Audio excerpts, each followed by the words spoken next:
Halo teman-teman, kali ini kita akan membahas tentang 7 film komedi Indonesia terbaik yang bisa kalian tonton di Netflix.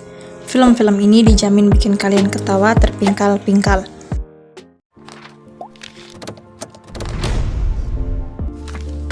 My Stupid Boss. My Stupid Boss adalah sebuah film komedi Indonesia yang dirilis pada tahun 2016. Film ini disutradarai oleh Upy Avianto dan diadaptasi dari novel seri berjudul sama, karya Chaos at Work. Film ini bercerita tentang Diana, seorang wanita yang pindah ke Kuala Lumpur mengikuti suaminya Dika. Untuk mengisi waktu luang, Diana memutuskan untuk melamar pekerjaan di perusahaan milik teman suaminya.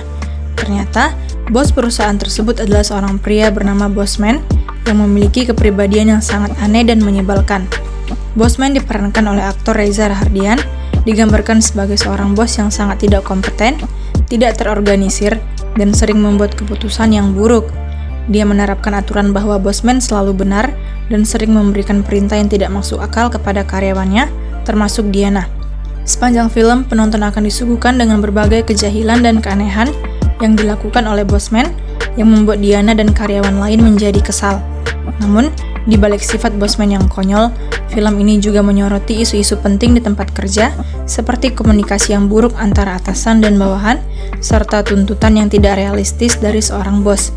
Film ini berhasil menarik lebih dari 3 juta penonton di Indonesia dan mendapatkan 6 nominasi di Festival Film Indonesia 2016, di mana Reza Rahardian memenangkan penghargaan sebagai pemeran utama pria terbaik. Dengan perpaduan antara komedi yang segar, kritik sosial yang relevan, dan akting yang memukau, My Stupid Boss menjadi salah satu film komedi Indonesia yang wajib ditonton.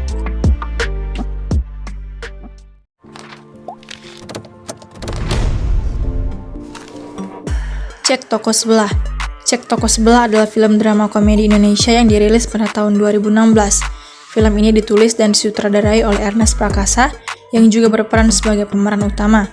Cerita film ini berpusat pada Erwin, diperankan oleh Ernest Prakasa, seorang anak muda yang memiliki karir gemilang namun diminta oleh ayahnya, Ko Afuk atau Cheo Kinwa, untuk meneruskan toko kelontong keluarga. Hal ini memicu konflik dengan kakaknya Johan atau Dion Wiyoko yang merasa lebih berhak untuk meneruskan toko tersebut. Selain mengangkat isu keluarga dan warisan usaha, film ini juga menyoroti realitas sosial yang sering terjadi dalam keluarga keturunan Tionghoa, di mana orang tua cenderung membandingkan prestasi anak-anaknya dan mengharapkan anak lulusan universitas terbaik untuk meneruskan usaha keluarga. Meskipun mengangkat tema yang cukup serius, Cek Toko Sebelah dikemas dengan nuansa komedi yang kuat.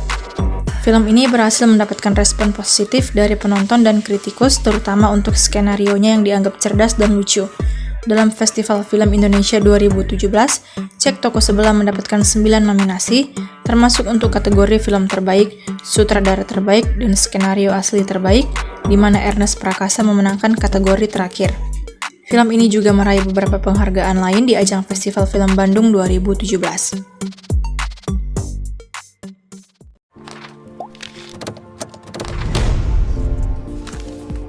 Warkop DKI Reborn, Jangkrik Boss Part 1. Warkop DKI Reborn, Jangkrik Boss Part 1 adalah sebuah film komedi Indonesia yang dirilis pada tahun 2016. Film ini disutradarai oleh Anggi Umbara dan diproduksi oleh Falcon Pictures.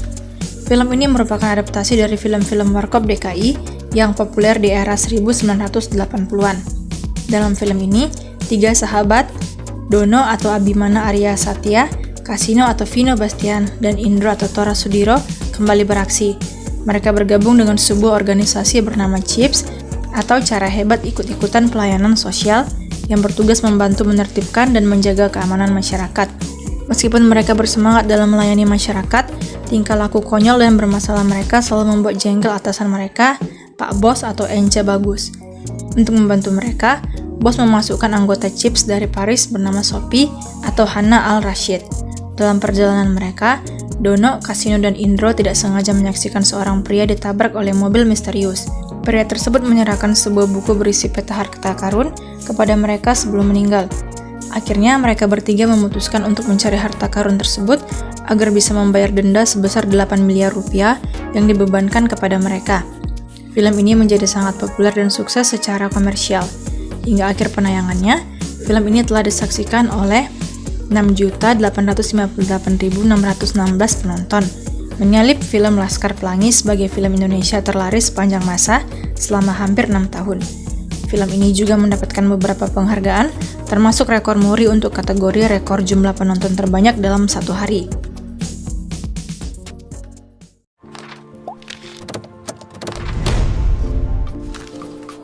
Susah Sinyal.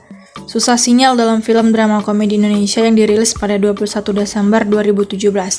Film ini disutradarai oleh Ernest Prakasa, yang sebelumnya juga sukses menyutradarai film Cek Toko Sebelah pada tahun 2016.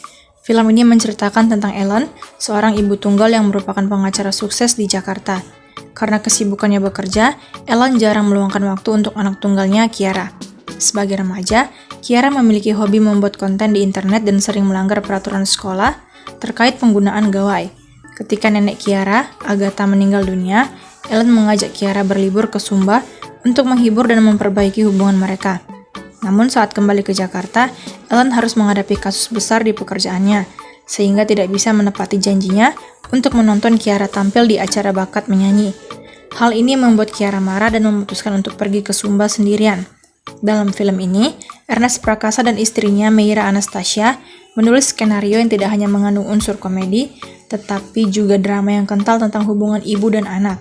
Pemilihan pemain juga dinilai sangat tepat, dengan Adinia Wirastih yang berperan sebagai Ellen dan Aurora Ribeiro sebagai Kiara. Selain itu, film Susah Sinyal juga menampilkan pemandangan indah Pulau Sumba yang menjadi salah satu lokasi syuting film ini. Soundtrack film seperti lagu Bukan Sekedar Kata dari The Overtones, By My Side dari Randy Pandugo, dan Bila dari Ardhito Pramono juga ditempatkan dengan baik dalam film. Secara keseluruhan, Susah Sinyal merupakan film komedi drama yang berhasil menyampaikan pesan tentang pentingnya kualitas waktu bersama keluarga di tengah kesibukan pekerjaan. Film ini mampu menghibur penonton dengan lelucon khas Ernest Prakasa, sekaligus membawa pesan yang bermakna.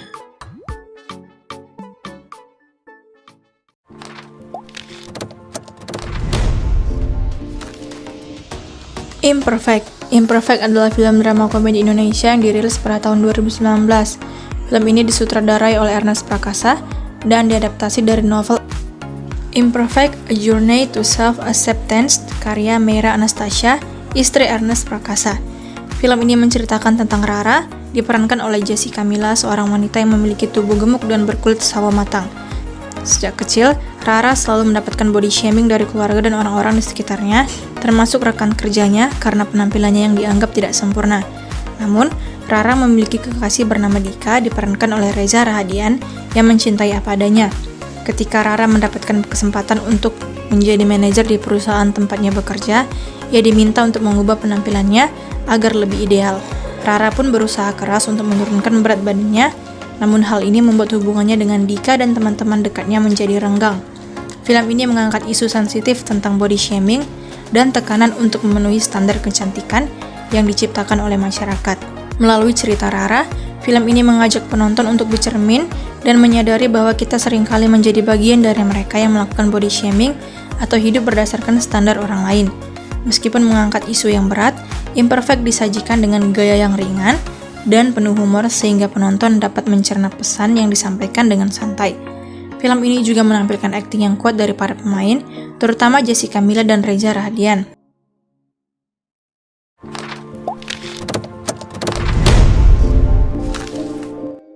Ngeri-Ngeri Sedap. Ngeri-Ngeri Sedap adalah film drama komedi Indonesia yang dirilis pada tahun 2022. Film ini disutradarai dan ditulis oleh Benedion Raja Guguk dan menceritakan tentang sebuah keluarga Batak yang tinggal di tepi Danau Toba. Film ini mengisahkan tentang Pak Domu dan Mak Domu, sepasang suami istri yang merindukan ketiga anak laki-laki mereka yang merantau ke Jawa. Untuk membuat anak-anak mereka pulang, Pak Domu dan Mak Domu berpura-pura ingin bercerai. Namun rencana mereka tidak berjalan mulus karena anak-anak mereka memiliki masalah dan konflik masing-masing. Film ini tidak hanya menampilkan drama keluarga yang lucu dan menghibur, tetapi juga menyoroti aspek-aspek budaya Batak seperti adat, marga, dan perkawinan. Salah satu budaya yang menonjol adalah penggunaan ulos, kain tenun khas suku Batak yang memiliki nilai sakral dan simbolik. Selain itu, film ini juga menunjukkan bagaimana budaya Batak berinteraksi dan berkonvergensi dengan budaya lain, khususnya budaya Jawa. Hal ini terlihat dari karakter Pak Pomo, seorang Jawa yang menasihati Sahat, salah satu anak Pak Domu dengan menggunakan bahasa Jawa. Secara keseluruhan, Ngeri-Ngeri Sedap tidak hanya menghibur penonton dengan humor yang segar dan cerdas, tetapi juga mengajarkan nilai-nilai keluarga dan komunikasi antar budaya yang penting. Film ini memberikan wawasan tentang budaya Batak yang kaya dan unik, serta menjadi salah satu identitas dan kebanggaan bangsa Indonesia.